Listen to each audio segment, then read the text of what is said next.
Костваше ни немалки усилия да подредим нещата така, че Миро да е наистина изненадан. Предлагам ви да видите сега как мина срещата ни, как изненадахме Миро и какво ни разказа той.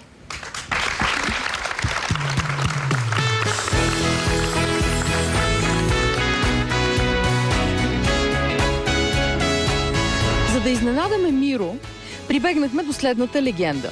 Неговият пиар Светла му обяснила, че екип на BTV ще го посети днес след обед, за да заснеме той рекламния анонс към кампанията "Да изчистим България за един ден". Вместо това ще се появим ние, за да му съобщим, че е герой в море от любов.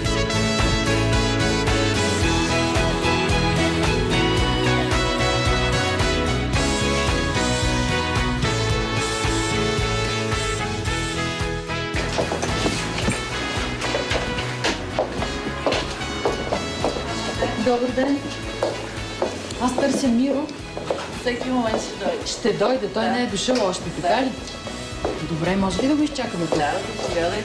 Благодаря. Ние ще го изчакаме по-близо до вратата, за да го изненадаме на входа. Мерси. Охо!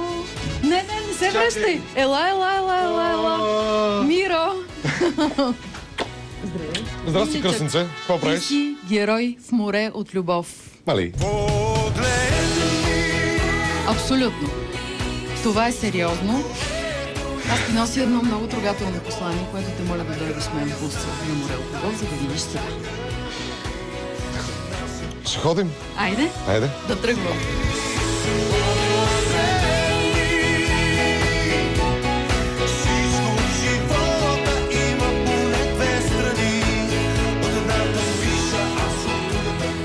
Предлагам ти да видиш кой и с какво ни изпраща при теб.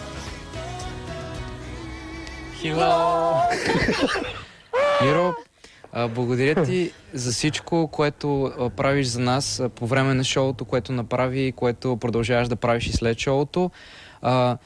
Ти стоя зад нас и ни подкрепя и сега ние искаме да ти се подплатим по този начин. Пожелавам ти много щастие, любов и най-вече здраве. Маля, не съм чувал точно. Миро, може би очакваше някой друг, но факт ние сме.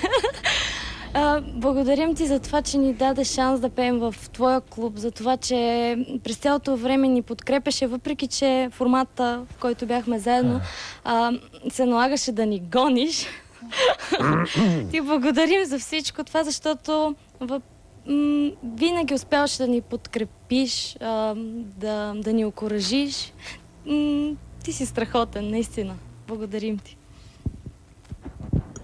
Здрасти, Мире. Искаме още веднъж от името на всички да ти кажем благодарим ти и наистина те обичаме, защото знаем, че не ти е лесно през нещата, които минаваш ежедневно. Ти си много ангажиран човек, но с нас винаги си мил, винаги си усмихнат, винаги имаш нещо хубаво и позитивно да ни кажеш. Държи се с нас много топло. Чувстваме се като твое семейство вече. Искам да ти пожелая от сърце да си много вдъхновен, да продължаваш да ни радваш с самото си присъствие, с усмивката си, с песните си. Да бъдеш благословен ти и цялото ти семейство. Амин, и вие. И всичко това също е от името на Коцето, който днес не присъства. Но той ще ти предаде. И ти пожелаваме ти страхотна нова година, която ни предстои на всички. Обичаме те и те чакаме в студиото на... Обичаме те и те чакаме в студиото на Море от любов. Без паузи. Да. Обичаме те и те чакаме в студиото на Море от любов. Пак не мога да повярвам, че Тошко им казва сега 3-2, сега всички заедно. Тошко пое инициативата в този случай. Ей! Как се чувстваш, Миро? Твоите деца, ти ги наричаш твоите деца. Аз бих казал само не го очаквах. Знаеш ли колко са ти благодарни и колко искрено те обичат? Знаеш ли колко са потайни? Не ми казаха нищо, което само означава, че не ме познават достатъчно добре, защото аз не обичам изненадите, но това ще ми се окаже, може би, една от най-приятните изненади през живота. Може би трябва да се... Море от любов и изненада, която можеш да простиш. Моля ти се. Разкажи ми за твоята връзка с тях. Ти имаш много силна връзка с тях. Всички ги познаваме като лицата от Гласът на България, децата от твоя отбор, но ти реши да продължиш тези отношения и направи за тях нещо много голямо. Ти създаде един клуб, в който те ежедневно имат своята работа, своето място за изява. Ти продължаваш да ги подкрепяш, да ги поддържаш, да ги провокираш. Защо го правиш? Виж, този стоп кадър. Това е като снимка, която човек би си сложил на бюрото. Абсолютно. Просто са прекрасни. Защо го правя? Защото аз не виждам причина, поради която да участвам в каквато и да е питие продавница. Нямам нужда да имам други ангажименти, освен тия, които са свързани с артиста, който съм. Нямам нужда от други ангажименти извън Миро. Но без тях този клуб няма да има смисъл. Всъщност те са причината. И наистина сме си като семейство. Аз имам спомени от един друг клуб. Едно време, който ми даде най-основните житейски уроци. Този клуб, в който ти работеше на времето, когато беше на тяхната възраст, аз го помня много добре. Вие с Галя, с Галка откривахте програмата и така енергийно я зареждахте и поддържахте. Това беше едно вълшебно място. Едно място, на което ти откри не само много близки приятели, ти откри себе си. Ти откри един много важен партньор в лицето на Галка, защото вие направихте един много успешен дует, какъвто е Каризма. Вие имахте вълшебна връзка помежду си. И това нещо се предаваше на публиката. То стоеше като едно сияние, като една аура около вашия дует. Ние много се обичахме. Ние бяхме най-добрите приятели в целия свят. Има ли близки хора или близък човек до теб, около теб, в дома ти в момента? Току-що пристигна най-добрият ми приятел от Добрич. Той е полицай в Добрич и така имаше нужда малко да се разнообрази. Точно го посрещнахме. И да, в момента е той. След това живот и здраве на Коледа и на Нова година.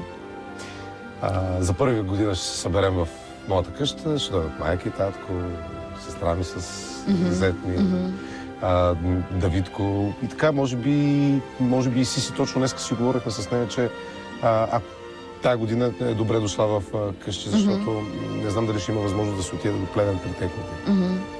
Децата споменаха, че ти си тяхното семейство. Имаш ли същите чувства към тях? Много ги обичам. Аз се привързвам лесно. И съм верен партньор. Кой е най-големият ти успех за 2011 година? Кой е най-големият ти провал? И кое е най-голямото ти разочарование?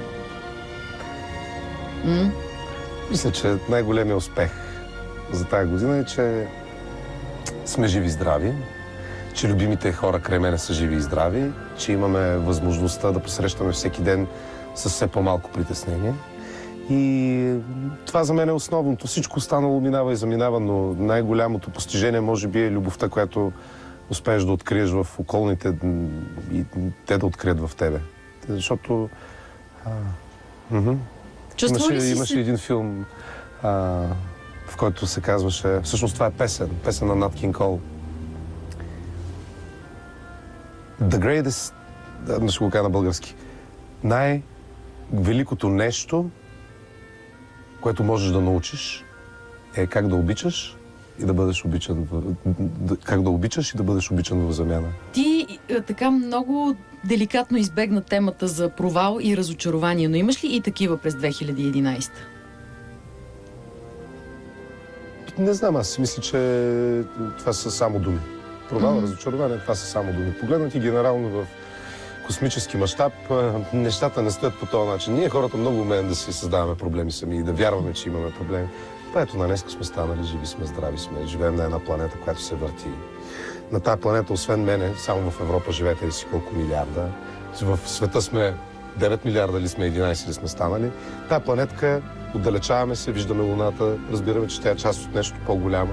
И така и смисъл, погледнато вечерно време, като се прибирам вкъщи и като погледна звездите, знам колко съм маничък. Поглеждам Вселената, махам с ръчичка и това е. И знам, че съм една много малка част в едно много малко време, в едно много ограничено пространство и знам, че обаче човешкият дух е огромен и любовта е единственото, което ще отнесем със себе си от този свят. Тъй, че аз не вярвам в думички като провал, вярвам в думички като урок.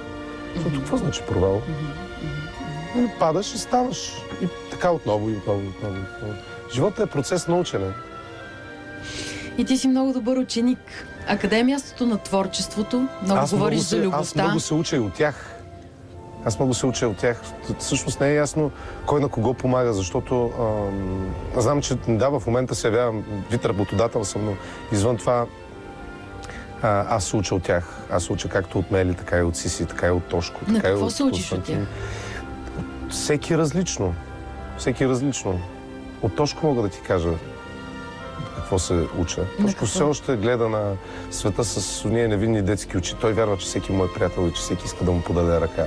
Аз с цинизма, който съм натрупал през годините, все пак знам, че не е така. И че обикновено безплатната супа е предложена с една сметка, която ще получиш доста по-късно. Но да, тая негова вяра, вярвам той, че ще успее да я съхрани, защото е на 20 години, продължава да я има. И така, от Мелинда имам също много да уча. Тя е страхотна. Какъв хубав кадър. Този кадър, ако можеш да ми го извадиш и да ми го принтнеш, ще съм ти супер благодарен. Това ще бъде твоя коледно-новогодишен подарък. Благодаря ти. Студиото на Море от любов, където ние с децата ще те чакаме. Разчитам да дойдеш. Задължително как?